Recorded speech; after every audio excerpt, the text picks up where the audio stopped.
Welcome home, brave heroes. I'm Ash, this is AshQuest, and this is Death Warbands, Morbid Minions, a collection of 4 warbands from Warhammer Underworlds. These were all previously released across different miniatures expansions or core games, and this box contains 24 Citadel miniatures as well as 4 War Scroll cards and all the fighter cards you need to bring these into your current play of Underworlds. But first, let us shine some light on this subject. Oh god, that's bright. That's bright. As soon as I open this box, all of the undead warbands are going to turn to ash.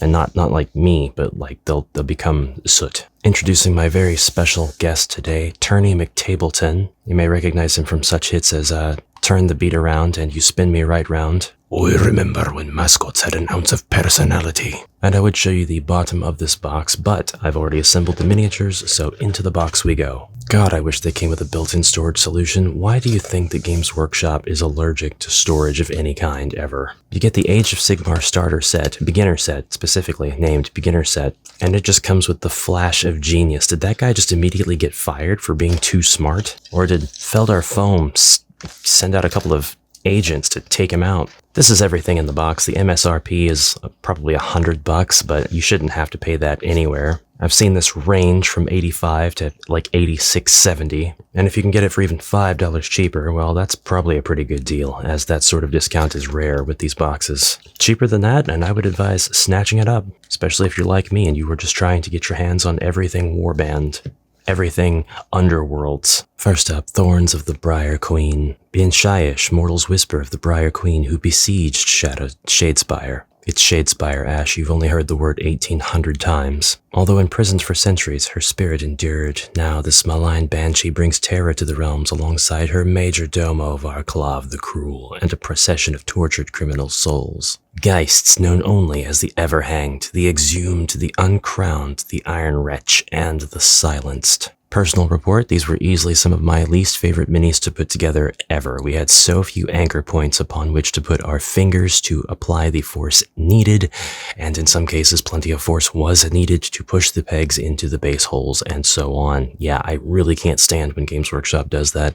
The poses are dynamic, they look really, really cool when they're all together, as long as you can avoid the presence of any stress lines caused by trying to fit things where they ought to go, but doing so without having fingers the size of the actual miniatures that you are putting together. Wave of Terror is one of the abilities this warband has. If the target of a friendly fighter's attack is adjacent to another friendly fighter that has any charge tokens, the target is surrounded for that attack. That's really cool, just forcing surround on your opponent. At the start of your turn, inspire each friendly fighter that is adjacent to any enemy fighters. You may have noticed that we're missing a miniature here. We're missing the Briar Queen herself, and here she is with her barbed wire fence attack. Dagger at her belt, cape at her back, wind at her hair. She is singing like a Disney princess. This is the entirety of the warband, but I think my favorite miniature award is going to have to go to this one. I love a good candle that's being carried to light the darkness, and there's a set of big old keys. I really like that.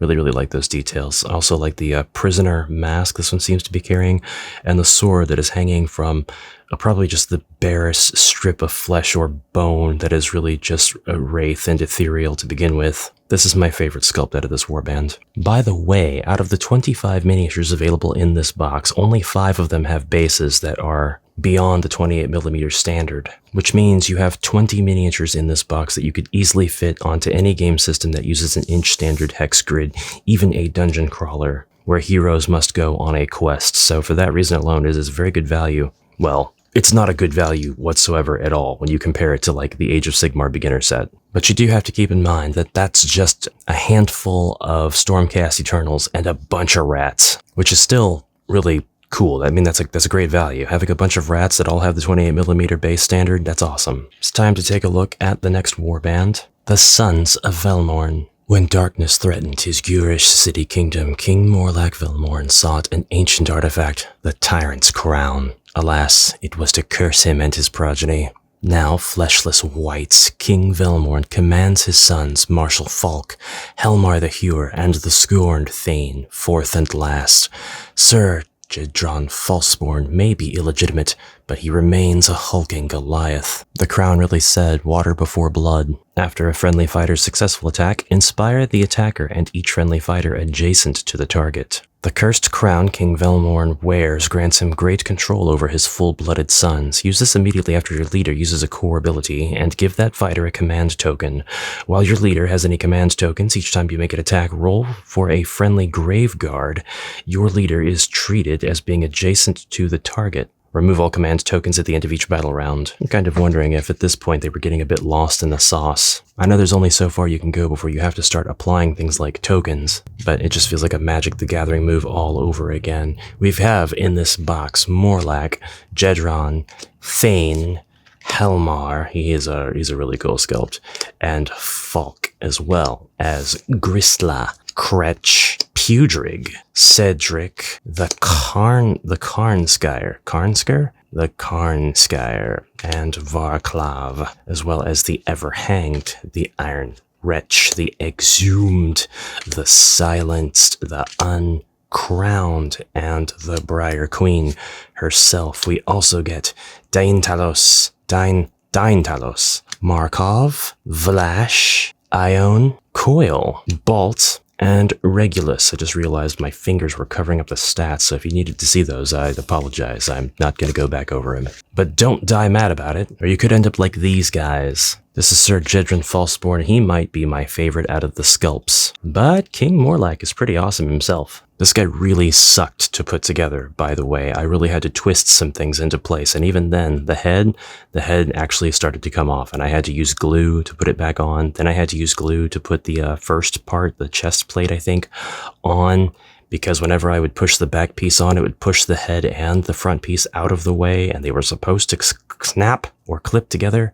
It was driving me nuts, but this is probably going to beat out Sir Jedron Falseborn for my favorite because of the stand, the little pedestal on which this character stands. He has immense detail in those tiny little skulls on the steps, under the steps. I really can't do this justice by holding it up to the camera. The detail is insane. Some of the smallest but most impressive little skulls I've ever seen. So while putting this figure together, it was easily my least favorite. The payoff was not worth it. I don't like having to do things and worry about my figures breaking apart, and thankfully they're already bone white. You're not going to see any stress lines, but if they weren't, I think you'd see the stress lines. They can't all be easy to put together, I guess. I just really wish Games Workshop would not do fiddly bits like this. This is fiddly. I mean, yeah, don't go knocking the shields around on your miniatures, especially when you've put them together and you know how delicate they can be. But I made this comment when I was unboxing the Age of Sigmar beginner set. Why couldn't the material have been the exact same plastic formulation as those miniatures? They have a little bit more bend to them. It's a lot more give. It's a lot more sturdiness. It's got almost a toy-like quality, but they're not going to snap and break. And this guy here, although I'm skipping ahead just a little bit, is a case in point. If you couldn't tell, I had to glue these back on, and apparently I didn't quite get the direction right, or maybe I stepped away and the glue wasn't cured all the way, so the part maybe slid, but these guys snapped off just as I was taking him out of the sprue, just as I was very carefully trying to clip him out, and that hasn't happened to me before, so I don't think it's my skill level as a sprue snipper. But yeah, these little talons on the wings broke off entirely. They just snapped right off as soon as I got the part snipped, and I had to go fish them out and glue them back on. Now, I'm okay with the glue job. I really don't care that they're a little bit misaligned. Nobody's going to be looking under the bat wings that closely, and if they do, well, you deserve what you see. But still, that was a pain, and that's just the kind of thing I would like to not happen. That makes this not a calming pastime activity, but quite a stressful one, as I worry about how I'm going to damage my miniatures, and if I think they're going to survive being packed away in a box where they don't move, and they are not moved. Bit of an unreasonable fear, isn't it? These green ghoulies are the Skinnerkin, and I just want to point out they have an ability called Taste Test. To earn the nod of approval from Grisla Tenderhook is the dream of all ghoul butchers. Down we go. Like all ghouls, the Skinnerkin are lost in delusion. They believe they are courtly chefs and victualers seeking prime cuts of meat, which they claim from screaming victims. Grisla Tenderhook leads this coterie, accompanied by Flynn's master, Pudrig, and apprentices Cedric the Chain and young Master Kretch, while the winged Karnskyer is charged with guarding the larder. Gross. So they're just cannibals. They're just undead-ish, maybe cannibals. That's really all there is to them. I'm not going to give the bat my favorite sculpt because while I do like him, I don't love him. I'm gonna give an honorary mention. My focus is just broke today. Honorary mention to this guy. I really like his chains and his hooks. He's really cool. But I guess my award is going to go to the centerpiece of this faction. This is Gristla. I guess she can tie the meat up above her so that she'll always be motivated. She'll always have that dangling carrot in front of her. But it's not a carrot, it's a spleen. These are the Exiled Dead. Diantalos the Exile was banished from Shyish for experimenting with what he dubs the Force Dynamic, a forbidden brand of necromancy that employs lightning to animate the dead.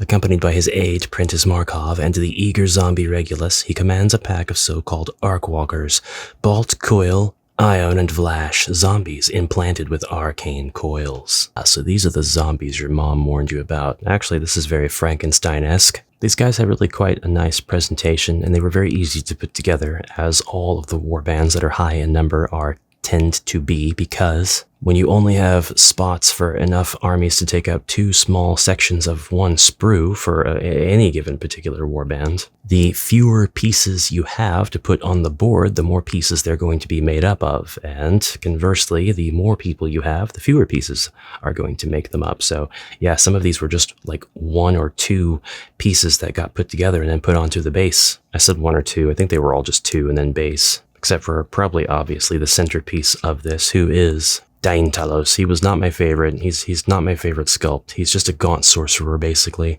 And what do you mean, forbidden art of necromancy? Aren't they all forbidden? You can't have any necromancy anywhere. It's all forbidden. It's all taboo. But this necromancy is particularly bad. I like all of these guys pretty much equally. The arcane coils concept is really cool. Not really a fan of ghouls without this extra feature. Zombies. I'm gonna have to go with this one. I'm a sucker for an undead wearing a suit of armor. Really, truly am. Very, very Dark Souls-like. And that, more or less, is Morbid Minions. And yeah, if you were planning on picking up this box for dungeon crawler use, all of them are going to fit beautifully on your board. And the ones with the bigger bases, this guy has the biggest base of them all. He could just take up 4 spots, and you could just make sure to confine him to a room where the boss battle is going to take place, so he's not going to leave. Go traipsing down the hallways, pushing the furniture out of the way in the adjacent rooms without meaning to. I only got a couple more of these left that I can do, so if you enjoy these, make sure you go watch the other Grand Alliance Warband unboxings and let me know which one's your favorite. All that's left is chaos. Thank you very much for your kind attention, and I will see you in the next exciting adventure. Until then, brave heroes, I bid you farewell and bye for now. You can own the earth, and still all you'll own is earth until you can paint with all the colors of the wind.